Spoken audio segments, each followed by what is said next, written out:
현 시점이 개인적으로 판단했을 때 가장 어려운 구간에서의 흐름들이 아닌가라고 생각합니다. 외국인이 매도를 하고 있는데 이 부분을 그럼 누가 샀느냐라고 판단해 보게 되면 좀 쉬었다가 더 크게 하겠죠.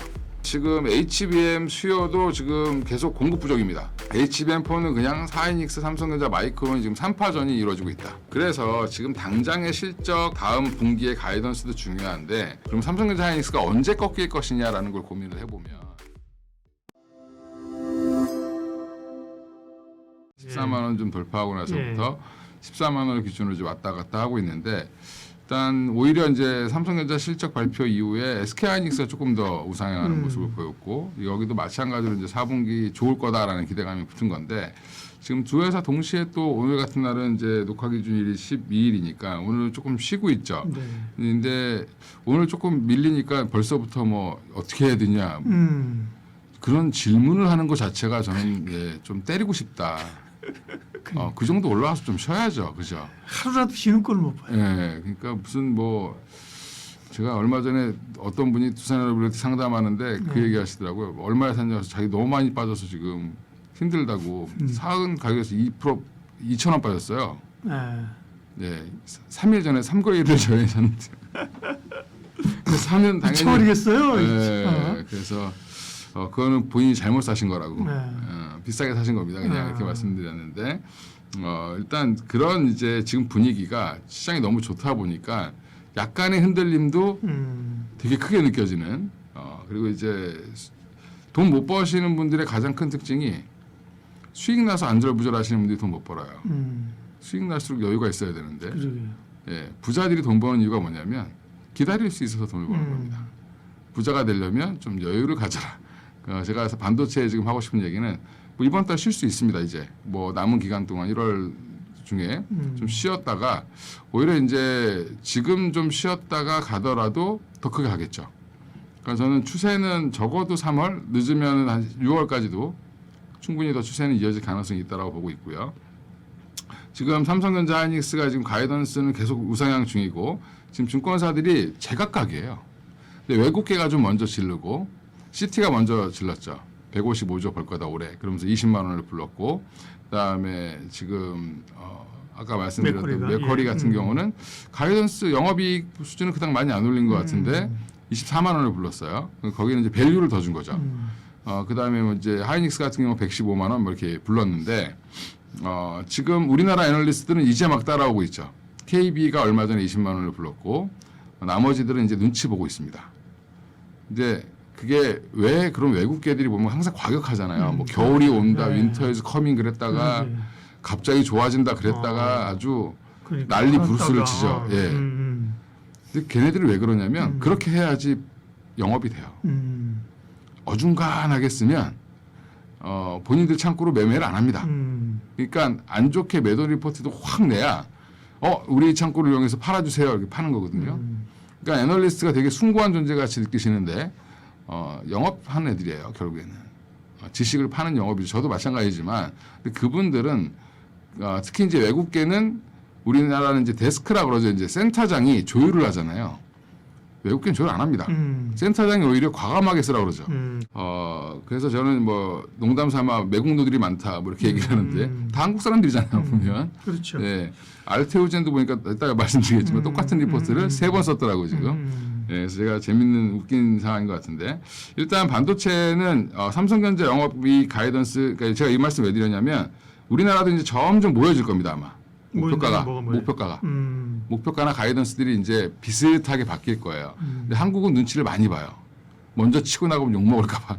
예. 근데 이제 외국계가 먼저 질러주면 따라가는 형태로 가는데 적어도 올해 한 110에서 150조 정도 이상은 벌 걸로 다 예상을 하고 있고 삼성전자, 하이닉스나 80에서 한 100조 예상을 하고 있는 걸로 보이고요. 그래서 지금 당장의 실적 그다음에 뭐 다음 분기의 가이던스도 중요한데 그럼 삼성전자, 하이닉스가 언제 꺾일 것이냐라는 걸 고민을 해보면 피크를 언제로 볼 거냐라는 게 이제 2027년까지는 좋을 거냐 아니면 26년만 좋고 27년부터는 정체될 거냐 이제 이런 것들이 이제 계속 논란이 될 겁니다. 제가 지난번에 연간 계약 말씀드렸는데 물량은 연간으로 하고 가격은 분기로 합니다. 그래서 이번에 70% 올렸죠. 일부 품목은 50%, 어떤 건 70% 올렸고 그 다음에 2분기는 한 20에서 30% 올린다는 얘기가 있어요. 그러니까 아직은 잘 모르겠지만 그것도 이제 그때까지는 모멘텀이 살아있다라고 보는 게 맞고요. 지금 그 다음에 HBM4 관련된 것들 루빈이 뭐 생산이 연기됐다라고 하는데 그 연기된 건 그닥 중요하지 않습니다. 한 달, 두 달 늦게 나오는 게 뭐가 중요하겠습니까? 그 전에 일단은 스펙을 올리고 누가 양산해서 누가 더 많이 파냐인데 HBM4는 그냥 하이닉스, 삼성전자, 마이크론이 지금 3파전이 이루어지고 있다. 이제 하이닉스의 독주 시대는 끝났습니다. 마이크론이 지금 우리나라 언론에서는 마이크론을 굉장히 뭐 하대하듯이 거기 지금 베이직 다이 제대로 못 만들어서 설계 다시 해야 된다 뭐 이런 루머가 돌았는데 전혀 사실무근. 예, 잘하고 있습니다. 오히려 콜테스트 제일 빨리 통과했고요. 지금 히로시마에도 공장 엄청 짓고 있습니다. 좀 미뤄진 걸로 2분기에 나오는 걸로 한 2달 정도, 네. 한 달 반에서 2달 정도 미뤄졌다라고 얘기하는데 뭐 그거는 그닥 중요하지 않은 게 일단은 네. 물량을 확보하기 위해서 먼저 선계약을 체결하는 걸로 가기 때문에 여기는 또 디램이랑 달라요. 그러니까 1년 단위로 계약을 합니다. 그러니까 이제 이 3파전은 본격적으로 되고 있고 근데 세 회사 다 주가가 좋은 이유는 셋 다 물량을 많이 받기 때문에 그렇습니다. 하이닉스는 원래 생산된 물량 더 늘어나진 않을 것 같고 일부 정도 조금 더 늘어날 걸로 보이고 삼성전자는 지금 뭐 P4 라인 전체 돌리고 일부 디램 라인 죽여서 지금 만든다고 하고 있거든요. 그래서 삼성전자가 좀 기대를 해볼 만하다. 그래서 지금 최근에는 HBM4 관련돼서는 국내 기업에서는 삼성전자가 오히려 하이닉스보다는 수혜를 더 많이 볼 걸로 보이고 그 다음에 마이크론은 뭐 알아서 잘 가겠죠. 예, 마이크론 얘기를 왜 자꾸 해드리냐면 이건 또 이따 말씀드린 한미반도체랑 연결이 또 돼 있어요. 그래서 말씀을 드리는 거고 지금 그럼 디램 가격은 왜 올라갈까 생각해 보면 디램을 막 만들면 되는데 왜 올라갈까라고 보면 디램을 더 만들 공장이 없는 거죠. 심지어 있던 디램 라인도 HBM으로 바꾸니까 그렇죠. 예. 지금 공급이 오히려 줄어드는 상황이고 그 공급이 줄어드니까 쟤네들 전에 제가 몇 번 한 두세 달 전부터 말씀드렸는데 노트북이랑 휴대폰 빨리 사시라고 말씀드렸던 게 이게 싸구려 디램은 이제 안 만듭니다. 물량을 확 줄여버려요. 그리고 돈 되는 그렇죠. 디램을 만들죠. 예. 그러니까 당연히 PC용이나 가전제품용은 생산량이 줄어들겠죠. 그럼 단가가 올라가면서 가격이 비싸집니다. 근데 물론 그럼 수요가 또 줄겠죠. 그러니까 또 나중에 문제가 될 거다라고 얘기하는데 그 수요가 중요한 게 아니라 지금 B2B 수요가 더 중요하다. 뭐 이렇게 생각하시면 되고 지금 제한적인 증설 때문에 디램 가격은 당분간 상승이 이어질 텐데 이게 꺾이는 시점이 아마 이제 고점 논란이 나올 가능성이 높으니까 그 전까지는 들고 가시면 되죠.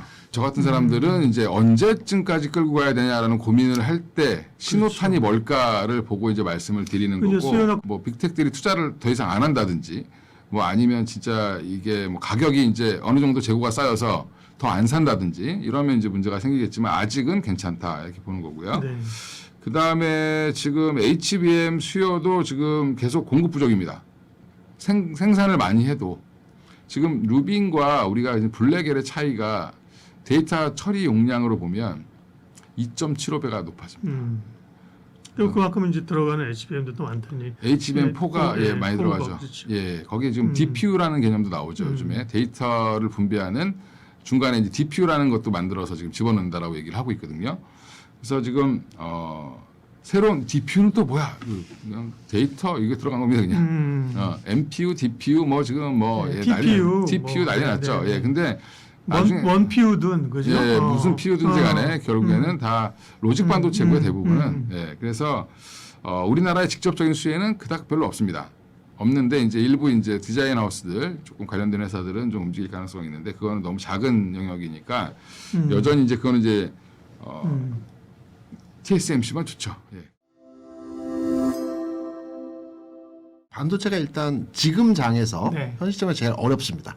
아 그래요. 다른 업종들에 비해서 반도체가 굉장히 어려운 구간에 지금 들어왔다고 어렵다는 거는 뭐 그러니까 투자 판단이 어렵다는 말씀인 거죠. 투자의 네. 판단을 하는 게 굉장히 네. 어려운 구간에 들어와서 네. 뭐 삼성 하이닉스뿐만 아니고 소부장에 대한 접근 방법에 대해서도 현 시점이 개인적으로 판단했을 때 가장 어려운 구간에서의 흐름들이 아닌가라고 생각합니다. 일단 반도체에 대한 관세가 확정적으로 지금 정해진 건 아직 그건 아니죠. 없고요. 예.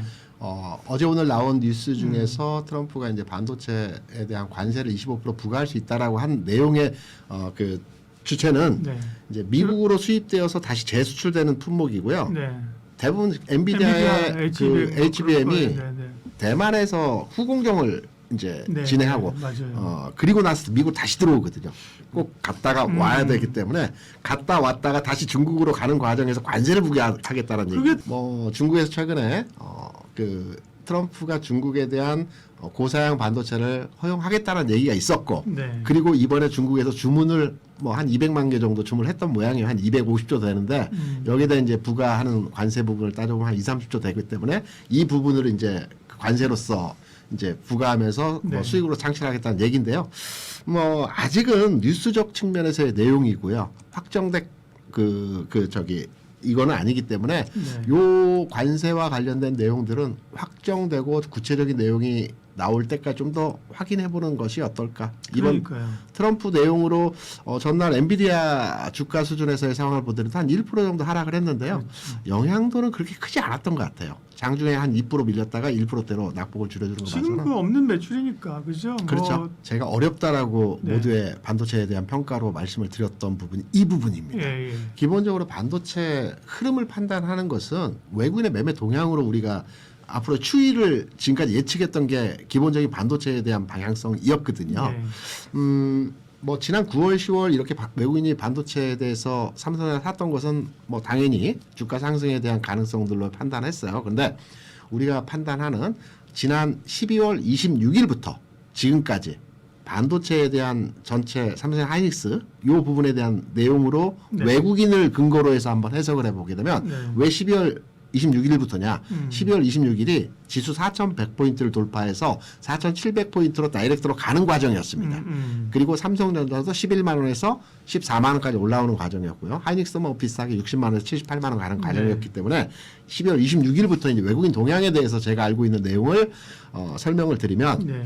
12월 26일부터 최근까지 지금까지 외국인 투자자들은 전체 시장에서 대략적으로 판단해 보게 되면 2조 5천억 정도, 2조 정도 매도를 했습니다. 맞아요. 네, 반도체 종목에 대해서 여기에 이제 삼성전자는 대략 한 1조 5천억 정도 되고요. 하이닉스는 한 8천억 정도 매도를 했습니다. 전체 12월 26일부터 지금까지 외국인 투자자들의 전체 시장에서의 매매는 2조 원 매수예요. 반면에 삼성 하이닉스는 2조 원 매도를 했습니다. 그러면 4조에 대한 추정에 대한 부분들이 갭이 나오죠. 이 갭은 삼성 하이닉스를 팔아서 외국인들이 샀던 종목들은 현대중공업, 하나에어스페이스, 그다음 2차전 종목들 뭐 이런 종목들에 대해서 4, 5천억씩 사면서 한 3조 정도 매수를 했거든요. 그래서 제가 결론적으로 말씀드려서 반도체 종목에 대한 어려움은 외국인이 매도를 하고 있는데 최근에 뭐 계속해서 매도를 하고 있는데 과연 삼성 하이닉스의 추가 상승 여력이 있어 보일까라는 부분이 어렵다라는 부분에서의 해석이고요. 이 부분을 그럼 누가 샀느냐라고 판단해 보게 되면 개인입니다. 기관이 아니고. 기관이 아니고 개인입니다. 기관이 하이닉스에 대해서 한 8천억 정도 샀어요. 그러니까 개인이 8천억 사고 기관이 8천억 사서 외국인이 한 1조 5천억 판 건데요. 개인이 삼성 하이닉스를 사서 최근에 주가 수준까지 그러니까 앞서 말씀드린 대로 12월 26일 삼성전자 11만 원에서 14만 원 하이닉스 60만 원에서 78만 원 이 상승을 개인이 이끌었다라고 해석이 되고 있거든요. 그래서 과연 제가 경험하지 못했던 네. 개인의 매수에 의한 반도체 업황은 기본적으로 이제 호전되고 있는 상황이고 예탁금이 90조 수준에 육박하고 네네. 뭐 이런 전반의 흐름들을 보게 되면 개인에 의한 예. 뭐 상승 여력도 충분히 있어 보인다라고 하는데 관습적으로 이제 최근에까지 그렇죠. 반도체를 하면 기본적으로 매매 주체에서 외국인이다. 수급 동향에서 외국인은 매도하고 있고 개인의 매수 의한 최근의 상승력이었고요. 저는 이렇게 생각합니다. 저 개인적인 의견을 이제 피력해서 말씀을 드리면 우리가 이제 삼성전자 기준으로 해서 말씀을 드려볼게요. 5만 원은 너무 낮은 가격 바닥권에서 가격이 있기 때문에 9월부터 움직였던 7만 원부터 우리가 판단해서 한번 그 삼성전자에 대한 전반의 흐름과 반도체 업황과 주가 앞으로의 진행에 대해서 한번 판단을 해보게 되면 저는 반도체 D램 가격의 뭐 최바닥이었던 1.5불 그리고 올해 들어서 2.5불에서 최근 9불까지 올라온 상황에서 업황에 대한 주가의 반응도는 지금 14만 원이 적정 수준이라고 생각을 합니다. 그리고 여기에서 20만 원을 가고 그 이상의 가격을 가는 것은 뭐 이 시간을 통해서 여러 번 말씀드렸지만 2월에 출시되는 엑시노스 2600이라든가 또 파운드리 쪽에서의 개선도가 확인되는 한 2, 3분기에 숫자적인 이 데이터가 바뀌어질 때 이때 뭐 20만 원 넘어가고 뭐 그때 가서 적정 주가의 수준 한번 다시 한번 판단해 보겠지만 지금 삼성전자가 올라오고 있는 근본적 그 배경에서의 뉴스는 디램 경기 호황이거든요. 근데 디램 가격이 2018년도에 아마 7불이었던 최역사적 고점 이후에 지금 8불 넘어서 9불 갔다가 이제 약간 지금 조정받고 있는 현상인데요. 이게 10불 가고 20불 15불 가고 그러지는 못하거든요. 수요가 감소를 하기 때문에. 지금 PC 가격도 엄청나게 올라가고 있는데 저는 8, 9불 내외에서 유지한다라는 측면으로 보게 되면 지금의 삼성전자 14만 원, 뭐 15만 원, 상징적 가격이 15만 원이겠죠.